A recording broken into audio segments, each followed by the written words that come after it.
Now, I don't want to mislead you one bit. This video has some Montreal Canadiens spices in the thumbnail and the title. But, make no mistake about it, this is a video about the Islanders. And I am taking somewhat of a risk here, folks, because I don't think in the approximately 5-year history of me doing this show full-time every single day, I don't think there has been a single day where we started the show off with Islanders talk. Now, it's been no secret that the Islanders have not necessarily been one of the most talked about teams on this YouTube channel compared to some of my top dogs, Vancouver, Montreal, Detroit, and then the other teams that we make a lot of videos about, like Edmonton, Toronto, Columbus is in there, Chicago. The Islanders have never been in that top tier. But the fact is, if you isolate just the past few, let's say the past 3 months or so worth of videos on this channel, you will see an extended amount of Islanders talk. Between the conversations about Bo Horvat, Matthew Barzal, Noah Dobson, whom we will get to in a little bit, we have made a few commentaries, more commentaries than normal, about the Islanders and about what they could do. And it all started with the hiring of Mathieu Darche. Ladies and gentlemen, I'm going to say it right here. Mathieu Darche has been absolutely cooking in this offseason. And I am not just talking about the fact that he got the first overall pick and drafted Matthew Schaefer. By the way, we will get to Matthew Schaefer in a little bit. But I wanted to talk about the Islanders and some of the moves they have made, revisit the Noah Dobson trade from the Isles' perspective, because it's very true that this channel features me, primarily a Canucks fan, secondarily a Canadiens fan, talking about the Dobson trade from the eyes of the Habs. Montreal got this top defenseman, a right-handed guy. They signed him long-term. He wanted to be in Montreal. They improved their decor. Bada bing, bada boom, it's fantastic, right? But I don't think I gave enough props to the Islanders. And I rewatched the video that we had made during day 1 of the 2025 NHL Draft, wherein we said the Islanders are cooking. We spoke about how Mathieu Darche used the 2 first-round picks that the Habs gave New York in such a great way. They drafted some incredible guys, and Kashan Aitchison, Victor Eklund, these guys are going to be super good, talented pieces. And I rewatched that commentary that we made, and I honestly didn't think that I did a good enough job at hammering the point home as to how good of a job Mathieu Darche has done so far. And a lot of Islanders fans in the comments section of that video expressed very positive emotions too. Like, hey, y'all just traded away Noah Dobson of all people. But the amount of Islanders fans that were disappointed with the players that the Islanders got, and the fact that they traded away Dobson, it was so outnumbered.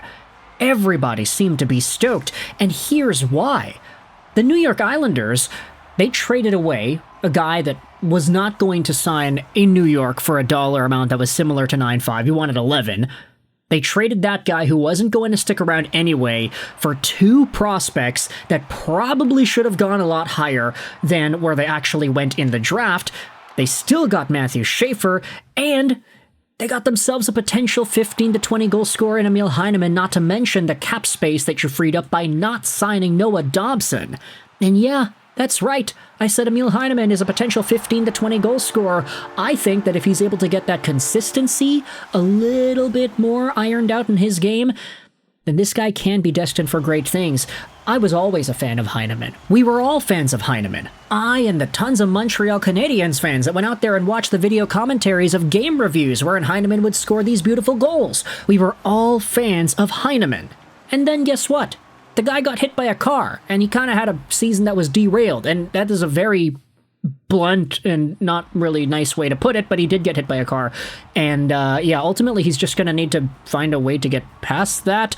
But believe me, man, like, I can speak for the majority, if not all, of the Canadiens fan base when I say that if this guy is able to become a 20-goal scorer, like a lot of us believed in pockets of the 23-24 season he had the potential to be, if he does that in New York, then everybody in Montreal's going to be happy for that guy.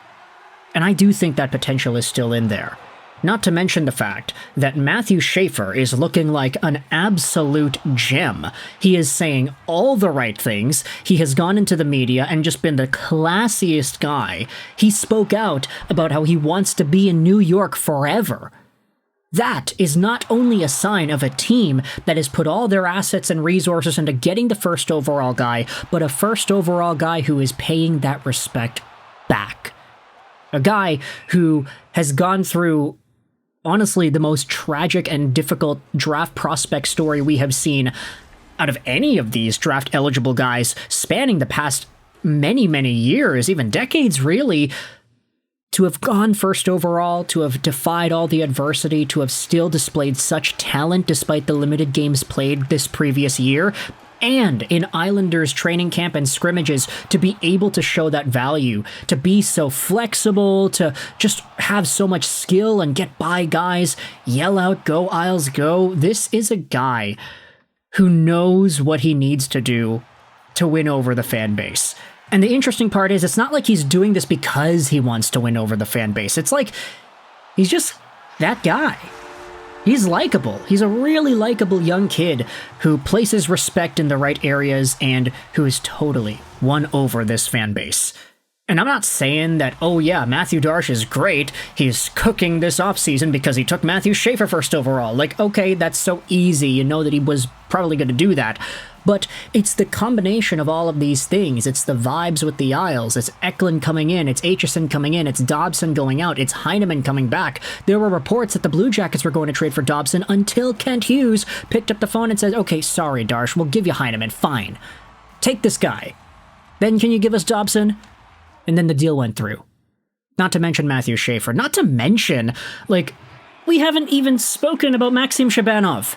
We already made a video about how the hottest KHL free agent, a potential Kirill Kaprizov caliber name, okay, maybe he's not all the way up there, but he could be, that guy came to New York. And freaking, like, Jonathan Drouin. Aside the off-puck lapses and the occasional on-puck lack of decision-making, when Jonathan Drouin faces the music, that's when he kind of plays his worst. But aside from the worst that Jonathan Drouin has put out there over the past few years, this is a guy whose offensive skill set could work really well with a guy who knows how to throw the puck towards the goal, whether that be an Emil Heineman or a Simon Holmstrom. We're not even talking about the top dogs on this team. We're talking about the middle six options that they have on the wings as young guys that are trying to get their feet under them. Never mind an Anders Lee or a Bo Horvat.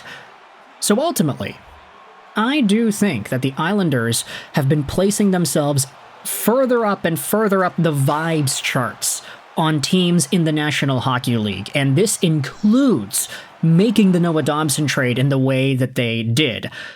Now you can say that by making a video about the Islanders, you can say that LEGO is trying to capitalize on the success of the previous few videos talking about the Isles and just trying to expand upon that viewership. And yeah, absolutely. Like, I'm thinking about it like, if these videos get views, then that gives me more incentive to make them. And it's great because I actually genuinely like talking about this stuff. I don't think there's really any topics on this YouTube channel that I dislike talking about unless, you know, they talk about how the Canucks suck and everybody's gonna, you know, leave and Quinn Hughes is gone and Brock is gonna leave, like all that stuff. I hate to talk about that stuff, but we kind of have to because it's a Vancouver Canucks primary focused show. But the Isles, man, gosh, you guys are likable. Mathieu Darche is cooking. And between Schaefer, Dobson, I'm going to say Drouin, Heineman, the draft picks, and more, the vibes are off the charts. Off the charts, man. Let me know your thoughts in the comment section below. How do you feel about the New York Islanders and what they have accomplished so far throughout the 2025 off-season? And do you think that they're going down the right path? Let me know your thoughts in the comment section below. I hope you enjoyed this video. And bye.